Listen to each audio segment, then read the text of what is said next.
Hello everyone, very good evening to all of you. Hi guys, how are you? Welcome to my YouTube channel Physics Queen Learn Physics in the Easiest Way. So guys, I hope you all are good and doing well with your studies. So today in this video we are going to discuss a very important part, that is part A from December 2019 Assam and Meghalaya exam. ठीक है, तो उसके part A के हम लोग solution ले रहे हैं। यहाँ पे मैंने एक सीरीज स्टार्ट की है to solve previous year questions in detail, and I'm going to provide you so many videos on previous year questions that will be based on some recent examinations as well as previous year examinations of CSIR net physical science. So guys, please subscribe कर लीजिए channel को यदि आपने अभी तक subscribe नहीं किया है, and let me know in the comment section that how are you finding these videos. Are these videos helpful for you? Let me know in the comment section. Okay guys, so let's start for the part A solutions. So here we are having a question. A commodity is sold n times, each time at a profit of p%. Okay, commodity है जिसे हम sold कर रहे हैं n times, each time at a profit of p%. हर बार उसमें p% का profit हो रहा है. If the value of the object finally becomes 10 times its original value. ठीक है, अब क्या हो रहा है, जो फाइनल जो एंड टाइम हमने उसको सोल्ड कर दिया है, उसके बाद में जो ऑब्जेक्ट की फाइनली जो वैल्यू है वो 10 टाइम्स हो रही है इट्स ओरिजिनल वैल्यू. यानी शुरू में कुछ वैल्यू थी, उस पर हमने p% का प्रॉफिट दिया और फिर उसको दूसरी बार बेचा तो हमने उसको फिर से p% का प्रॉफिट दिया. Like this we are having consecutive p% profit after each sold. Okay, so after n solds the finally object जो value of object becomes 10 times its original value. So you are going to find the value of p. So guys, ये बहुत simple सा question था. यहाँ पे आपको एक pattern पता चल जाएगा जब आप सॉल्व करेंगे इसे, जिससे कि इजीली आप इस क्वेश्चन को सॉल्व कर पाएंगे. Okay, so let's start. So let's say that original value is equal to x. हमने बोला कि ओरिजिनल वैल्यू है वो एक्स के इक्वल है. तो हमें पता है यदि हमने एक्स किसी भी प्रोडक्ट की ओरिजिनल वैल्यू एक्स है और उस पर हमें p% का प्रॉफिट देना है, तो उसका जो एक्चुअल अब जो रेट हो जाएगा वो कितना होगा, हम उसमें एक्स का p% निकाल के उसमें ऐड कर देंगे. That will be profit added to that value. Okay, so first हमने जब पहली बार इसको सोल्ड किया, first time when we sold it, x plus x into p by 100, x में एक्स का p% ऐड कर दिया, ये profit. Okay, so x into 1 plus p by 100 is the value after first sold. Okay, after second sold what will happen, now this will be the actual value for the second sold. और इस value पे अब हमें क्या करना है, p% profit देना है. सो हमने इस वैल्यू को इस वैल्यू में ऐड कर दिया. Like here it will be added, it will be added here. Okay, so x into 1 plus p by 100 plus x. अब ये जो वैल्यू थी पहले, जो x था वो अब क्या हो चुका है, ये वैल्यू बन चुकी है x 1 प्लस पी बाई 100. और अब इसमें ऐड करना है इस पूरी वैल्यू का p%. कंसिक्यूटिव हम लोग क्या कर रहे हैं, p% का प्रॉफिट दे रहे हैं ईच सोल्ड पे. तो x into 1 plus p by 100 का p%. Are you getting my point? These things are very simpler when you are going to do it by yourself. Okay, तो एक बार आप खुद से देखिए कि कितना परसेंट आप प्रीवियस पे डिस्काउंट दे रहे हैं एंड प्रॉफिट आप दे रहे हैं यहाँ पे, sorry. So it will be added up. if there will be discount then we can just subtract that value.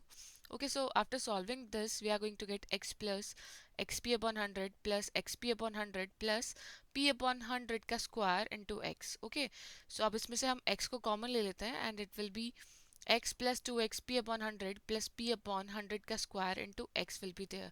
So हम x को कॉमन लेंगे तो यहाँ बचेगा 1 plus 2p upon 100 plus p upon 100 का square. Okay guys, so this is a whole square of 1 plus p by 100 because a square plus 2ab plus b square. So we can write it as x into 1 plus p upon 100 का whole square. So guys देखिए कितने simple question है. इसी तरीके से आप जब third sold के लिए चेक करेंगे then you are going to get x 1 plus p by 100 का क्यूब. ठीक है, तो हम n टाइम्स के लिए इसी तरह सिमिलरली लिख सकते हैं. तो n टाइम्स बाद कितना होगा, x into 1 plus p by 100 to the power n, that will be the value. अब जो ऑब्जेक्ट की वैल्यू बन मिली है हमें, that is equal to 10 times of original value that is given in the question. अब ये 10 टाइम्स हो गया, ओरिजिनल वैल्यू x थी उसके इक्वल हो गया. So we are just going to equate those conditions given in the question.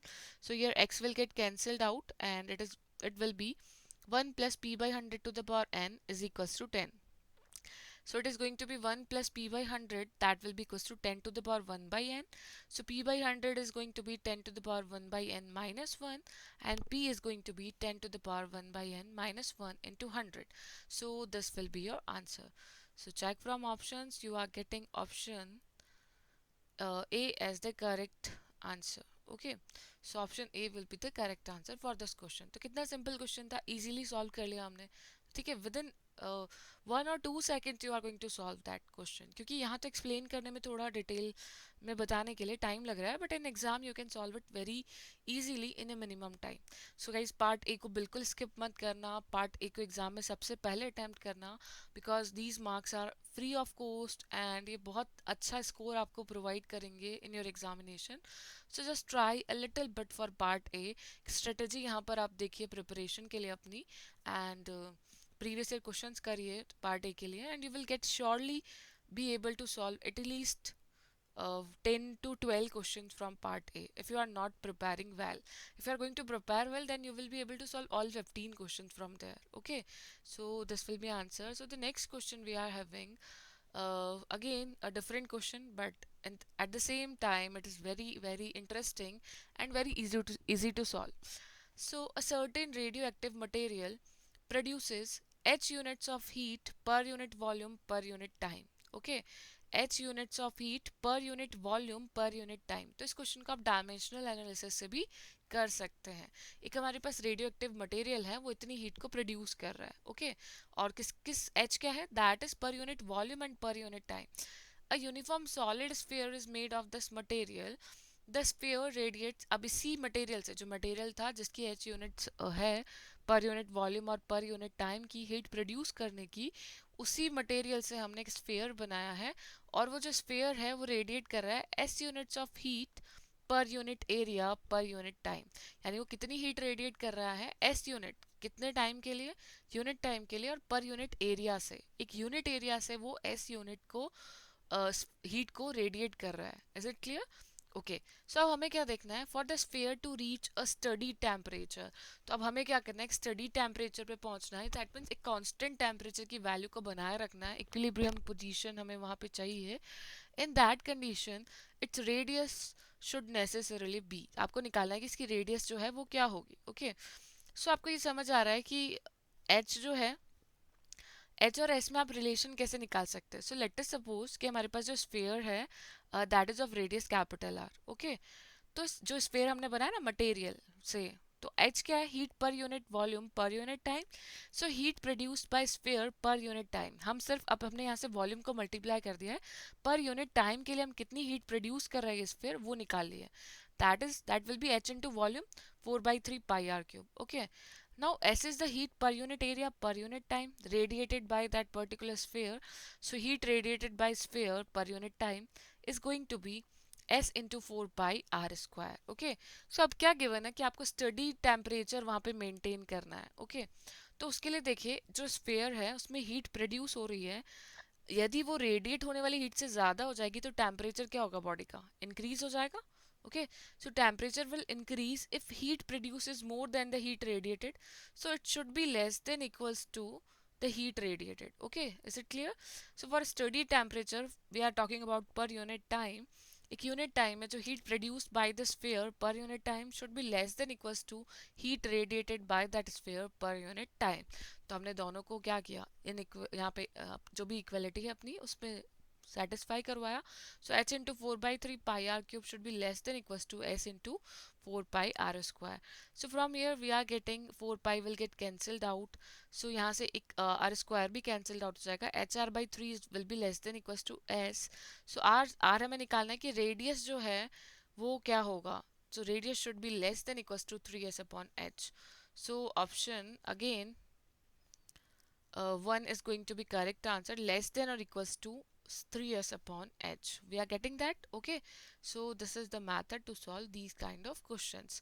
तो आपको थोड़ा सा भी आइडिया है कि अब वैसे यहाँ पे क्वेश्चंस में सब कुछ गिवन है, क्वेश्चन में गिवन है, आपको बस क्या करना है, अपना जनरल जो आईक्यू लेवल है वो वहाँ पे यूज करना है. आपका बस कॉमन सेंस आपको वहाँ पे यूज करना है कि कैसे हम वहाँ पे फिजिकल मीनिंग समझ पा रहे हैं क्वेश्चंस का, okay, then you will be able to solve. General aptitude क्या है, वो आपका आईक्यू तो टेस्ट कर रहे हैं उससे कि आपका कितना आईक्यू है पेपर में, तो ये बहुत अच्छा स्कोर कर सकते हैं आप एग्जाम में यदि इन क्वेश्चंस को अटैम्प्ट करते हैं।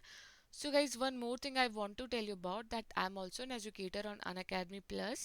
So if you want to subscribe for Unacademy Plus, then you can use my referral code Surbhi Upadhyay.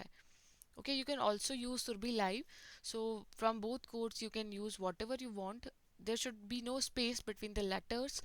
And Unacademy plus के बेनिफिट्स क्या क्या हैं कि जितने भी टॉप एजुकेटर्स हैं इंडिया के, वो आप वहाँ पे आपको, जो कि ऑल इंडिया रैंकर्स भी है, सो वो आपको अपना एक्सपीरियंस शेयर कर रहे हैं and through their courses they are going to provide you detailed structured manner for the preparation. तो एग्ज़ाम ओरिएंटेड अप्रोच आपको प्रोवाइड की जाएगी और जितनी भी स्ट्रेटेजी वहाँ पर है सारी एग्ज़ाम ओरिएंटेड है, सो ये आपको बहुत हेल्प करेगी आपका एग्ज़ाम क्रैक करने में। So thank you so much for watching this video. Please subscribe, share and like. Thank you so much.